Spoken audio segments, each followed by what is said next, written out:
අයිබෝවන් අපි සූදානම් අදත් සේදමාවත හරහා ඔබට තිබෙන රූපලාවන්‍ය ගැටලු සම්බන්ධයෙන් අවධානය යොමු කරන්න. ඉතින් ණය නිෂ්පාදන සම්බන්ධයෙන් කතා බහ කරද්දී ඔබ දන්නවා ඔබට තියෙන රූපලාවන්‍ය ගැටලු පිළිබඳව අපි පුළුල් වශයෙන් මේ හරහා කතා බහට ලක් කරන බව.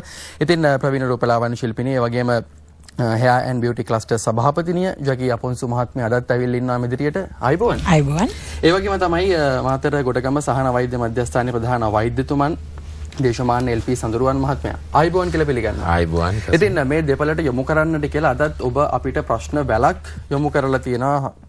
ඔබට තියෙන සාමාන්‍යයෙන් භාවිතයේදී බලපාන ගැටලු ගණනාවක් යොමු කරලා තියෙනවා. ඉතින් ජකී මහත්මියටයි පළවෙනි ප්‍රශ්නය යොමු වෙන්නේ කෝකිලා කෞෂානි ගොඩගවලින් මේ ප්‍රශ්නය යොමු කරන්නේ ඇයට. අනේ මිස් පොඩ්ඩක් බ්ලීච් ආසාදන ගැන කියන්න. මම දන්නේ මට තියෙන්නේ බ්ලීච් ආසාදනයක් බව. හැබැයි මම ගෑවේ නැචරල් ක්‍රීම් එකක්. මගේ මුහුණ හරියටම වේලිලා තියෙන. ඉතින් නයු හර්බ්ස් වලින් සහ වියලි සමට තියෙන ප්‍රතිකාර වලට මම යන්නද මට බයයි දැන් හැම ගැන කියලා ප්‍රශ්න යොමු කරනවා. ඔව් දැන් බ්ලීචින් ආසාදනයක්ද දන්නේ නැහැ කියලා කියනකොටම ඇය පාවිච්චි කරපු නැචරල් ක්‍රීම් එකෙන් හැම වේලෙන්න විදිහක් නැහැ. ප්‍රමිතියෙන් උසස් නම් ස්වභාවික දෙයක් නම් එහෙම හැම වේලෙන්න බෑ. ඉතින් ඒකෙන් ස්ථීර වෙනවා ඔබ භාවිතා කරලා තියෙන්නේ රසායනික ද්‍රව්‍ය අඩංගු එහෙම නැත්නම් වයිට්නින් ක්‍රීම් එකක් කියලා. සමහර වෙලාවට ඒක සඳහන් කරලත් නැතුව ඇති වයිට්නින් කියන නම. ෆෙයානස් විතරක් තියෙනවත් වෙන්න පුළුවන්. නමුත් ඔබ නොදැනුවත්ව ඒක ආයුර්වේද කියලා හිතුවා වෙන්නත් පුළුවන්. ඔබ භාවිතා කරලා තියෙන්නේ රසායනික ද්‍රව්‍ය අඩංගු ආලේපනයක් නම් පමණයි එහෙම හැම වියලි වෙන්නේ.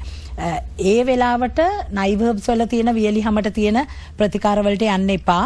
මොකද ඔබට බ්ලීචින් ආසාදනයක් තියෙනවා නම් ඒක සෛල ඇතුළට බැහැලා ඒ බැක්ටීරියාක වර්ධනය වෙලා වගේ තියෙනවා නම් එවැනි දෙයක් පාවිච්චි කරන්න බෑ. මොකද අපේ ඩේ ලෝෂන් නයිට් ක්‍රීම් වල කහ කොහොඹ සුදු හඳුන් වෙනිවැල් ඒවා තියෙනවා. ඉතින් ඒවට ඇතුලේ තියෙන ආසාදන තත්ත්වෙ පිටට අද්දනවා. ඉතින් ඒක නෙමෙයි අපිට කරන්න ඕනේ මේ වෙලාවේ. ඔබේ ඒ ඇතුල් වෙච්ච ආසාදන තත්ත්වය සුව කරන එකයි අපි කළ යුත්තේ. ඒකයි අපි කියන්නේ නයිවර්බ්ස් නමින් තියෙන ඇලෝ ෆේස් වොෂ්, ඇලෝ ජෙල් සහ නයිව්රෝස් වල නයිව්රෝස් උත් ගන්න ඕනේ. නයිව්රෝස් නැතුව ඇලෝ ෆේස් වොෂ්, ඇලෝ ජෙල් පාවිච්චි කරන්න එපා. ඒකත් මම කියනවා. මොකද අභ්‍යන්තරව සුවයකුත් අත්‍යවශ්‍යයි. ඒකයි අපි නයිව්රෝස් උදේට එකක් ගන්න කියන්නේ. මැංගනීස්, සිලිකන්, සෝඩියම් කිසිම දෙයක් අඩංගු වෙන්නේ නැහැ බෙහෙත් වර්ග. ඉතින් ඒ හින්දා ඔයගලන්ට බය නැතුව ගන්න පුළුවන්. බයොටින් උනත් 0.5ට වඩා අඩු තියෙන්න ඕනේ හරි මාත්‍රාව. ඒ හින්දා බය නැතුව ඔයගලන්ට ගන්න පුළුවන්. නයිව්රෝස් එකක් ගන්න ගමන් මූණ හොදන හැම සැරේකම ඇලෝ ෆේස් වොෂ් එකේ මූණ හොදලා ඇලෝ ජෙල් ගන්න. හොඳයි අපේ වෛද්‍ය සඳරුවන් මහත්මයාට මේ ප්‍රශ්නේ යොමු වෙන්නේ රුවිනි ජයකොඩි වැලිවේරියෙන් තමයි ප්‍රශ්නේ යොමු කරන්න අපිට. දැන් නයු ෆෙයානස් එක කොපි කරලා තවත් ෆෙයානස් කැප්සූල් වර්ග අලුතෙන් නිෂ්පාදනය වෙලා තියෙනවා. හැබැයි ඒවායේ සමහරක් අන්තර්ගතයන් අපි අහලවත් නැහැ.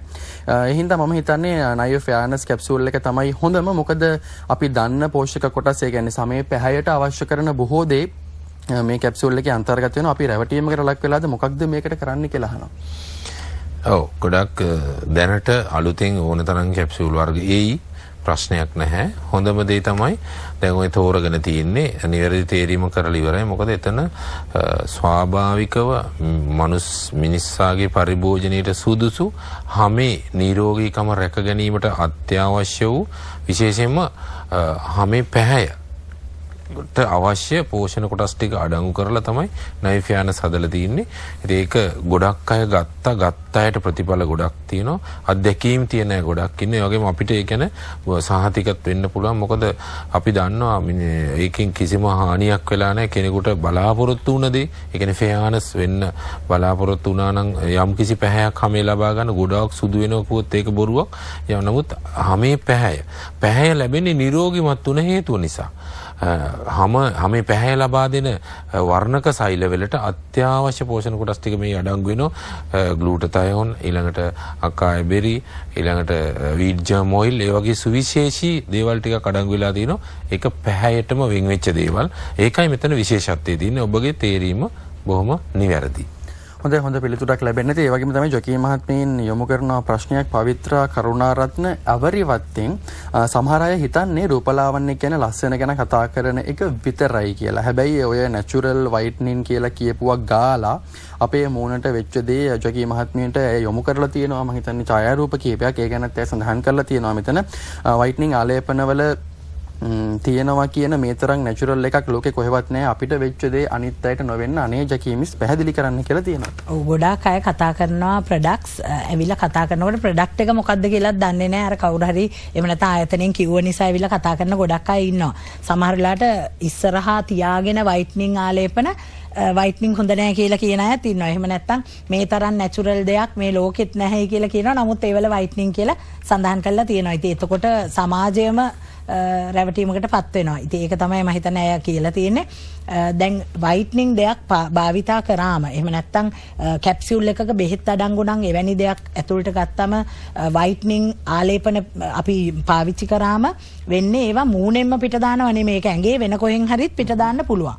පහුගිය දවස්වල අපි පෙන්නුවා දනිස් වලින් පිට දාලා පතුල් ප්‍රදේශයෙන් පිට දාලා පිට පපුව එවැනි තැන් වලින් පිට දාන්න පුළුවන්. සමහර අයගේ මූණෙන්ම පිට දානවා. නමුත් මතක තියාගන්න මේ කටවටේ කළු වෙන එක හැමතැනම වියලි හැම ගැලවි යන එක ඒ වගේම අලුහම් වගේ සුදු පැල්ලම් එන එක මේ හැම දෙයක්ම මේ බ්ලීචිං ආසාදනවල ලක්ෂණ. මම හිතන්නේ අපේ ළඟට සලෝන් එකට ආපු ළමයින්ගේ පින්තූර තියෙනවා. කැමැත්තෙන් මේගොල්ලෝ දාන්න කියපු නිසා අපිට පෙන්වන්න පුළුවන් අද කිසිම දෙයක් ඉන්ටර්නෙට් එකෙන් අරගත්තු පින්තූර නෙමෙයි. අපි ළඟට ප්‍රතිකාර වලට එන අය කටුබැද්දෙත් මේගමුත් සලෝන් එකට එන මේ පිරිමි ළමයෙක්ගේ පින්තූර.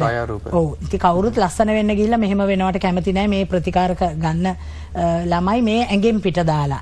ඉතින් මේ කාන්තාවගේ ඇඟේ කියන්නේ මුළු ඇඟේම පිට දාලා පිට ප්‍රදේශයේ පින්තූරයක් තියෙනවා. මේ විදිහට අපි කවුරුත් කැමති නැහැ මෙවැනි ආසාදනයකට ලක් වෙන්න ලස්සන වෙන්න ගිහිල්ලා. ඉතින් මේ මූණට ගාපු ක්‍රීම් එකක් තමයි පිටෙන් ඇඟ පුඩහම හැමතැනම පිට දාන්නේ. ඉතින් ගොඩක් ප්‍රවේශම් වෙන්න. මොකද මේ තත්ත්වයට ගියාට පස්සේ යටිපතුල් හිරි වැටෙන්න ගන්නවා, ස්නායු දුර්වල වෙනවා, මතක ශක්තිය අඩු වෙනවා. ඉතින් මේවා වුණාට පස්සේ වෛද්‍යවරුන් වෙත යොමු කරන්න වෙනවා. මොකද ඇඟ ඇතුලේ අපිට පේන්නේ නැහැ වකුගඩු වලට මොනවද වෙලා තියෙන්නේ. එවැනි දේවල් වුණොත් අපි වෛද්‍යවරුන් වෙත යොමු කරන්න සිද්ධ වෙනවා. ඉතින් මේක ටිකක් භයානකයි. ඒකයි අපි කියන්නේ වයිට්නින් දෙයක් ගන්න එපා. ඒ වගේම බෙහෙත් අඩංගු කැප්සියුල් ගන්න හිතන්නවත් එපා කියලා. ඉතින් ගොඩක් ප්‍රවේශම් වෙන්න ඔයගලන්ට ප්‍රශ්න තියෙනවා නම් අපිට දුරකථන ඇමතුම් දෙන්න. අපි උදව් කරන්නම්. දුර බැහැර ඉඳන් එන්න අමාරුයි නම් හැම චෙක් කරන්න. අපි ෆෝන් එකෙන් උදව් කරන්නම්. ඔයගලන්ට තියෙන ප්‍රශ්නෙට විසඳුම් දෙන්න. ඒ වගේම කටුබැද්දෙත් මීගමුවෙත් අපි හැම නොමිලේ චෙක් කරනවා. ඒක ඇවිල්ලා කරගන්න. ඔව් ලස්සන කියලා කියන්නේ ආසාදන ගණනාවකට හිමිකම් කියනවා කියන එක නෙමෙයිනි. කොහොම වුණත් අපිට වෛද්‍යතුමාට යොමු කරලා තියෙන ප්‍රශ්නයක් සචිනි හේවා පතිරෙන කුලියා පිටියෙන් මට තිබුණා බ්ලීච් ආසාදනයට නයිව් හර්බ්ස් ඇලෝ ෆේස් වොෂ් ඇලෝ ජෙල් සහ නයිව් රෝස් භාවිත කරලා දැන් 80%ක් මට හොඳයි. ඒ හින්දා මම නයිව් ෆෙයානස් වලට මාරු වෙන්නද ડોක්ටර් කියලා ડોක්ටර්ගෙන් අහන ප්‍රශ්නයක්. හොඳයි. කෙටියෙන්ම උත්තරේ දෙනවා නම් තව ටිකක් ඉවසන්න 180%ක්ම සුවපත් වෙනකම්. මොකද 100%ක් සුවපත් වුණාම ඊට පස්සේ ඔයාලට පුළුවන් ඒ විදිහට මේ කැමති විදිහට නයිව් ෆෙයානස් වලට මාරු වෙන්න. මොකද 180ක් කියන්නේ ඇත්තටම තවත් ආසාදන තත්ත්වයේ තියෙනවා කියන එක. ඒක දැනට ඔය කරගෙන යන විදිහට ඔක හොඳ ප්‍රතිඵල අරන් තියෙනවා. ඔය 180 ඉවසුවා වගේ 180ක් ලැබෙනකන් ඉවසුවා වගේ ඊටු ටිකත් ඉවසගෙන යන්න. ඉවසගෙන ඉඳලා හරියටම 100%ක් සුවපත් වෙන උනාට පස්සේ මාරු වෙන්න කියන එක තමයි ඔබට දෙන්න පුළුවන් උපදේශය. හොඳයි අපිට ජකී මහත්මියට තවත් එක පැණයක් යොමු කරන්න අවස්ථාවක් තියෙනවා. නිලෝෂි නානායක්කාරයි දෙහිවලින් මේ පැණිය යොමු කරන්නේ. ජකීමි සොයා කිව්වට බයෝටේන් 0.5ට අඩුවෙන් ලබා ගන්න කියලා. නයිව් ෆෙයානස් එකේම තියෙන්නේ 200ක් නේ. හැබැයි ඒකේ mg යනුවෙන් සඳහන් වෙලා තියෙන එක මිලිග්‍රෑම් යනුවෙන් සඳහන් වෙලා තියෙනවා. mcg තමයි අඩංගු වෙලා තියෙන්නේ. මීට පෙර ගත්තේ මිලිග්‍රෑම් 5ක් තියෙන එකක්. ඒ අය ඒ දවස් සඳහන් කරා බයෝටින් වැඩියෙන් තිබෙන්නේ ඒ අයගේ කැප්සූල් එකේ කියලා. ඉතින් මොකක්ද මේ ගැන කියන්නේ කියලා අහනවා. ඔව් ඒක හොඳ ප්‍රශ්නයක්. මොකද මේ මයික්‍රෝග්‍රෑමුයි මිලිග්‍රෑමුයි පටල ගන්නවා ගොඩක් අය. නයිව් ෆෙයානස් වල 200ක් තියෙන mcg. mcg කියන්නේ මයික්‍රෝග්‍රෑම්ස්. ඒ කියන්නේ 0.2යි. 0.2යි. ඉතින් මතක තියාගන්න ඒ වගේ කැප්සියුල් උදේටයි හවසටයි ගන්නවා කියන්නේ 0.4යි ඇඟට යන්නේ. 0.4යි.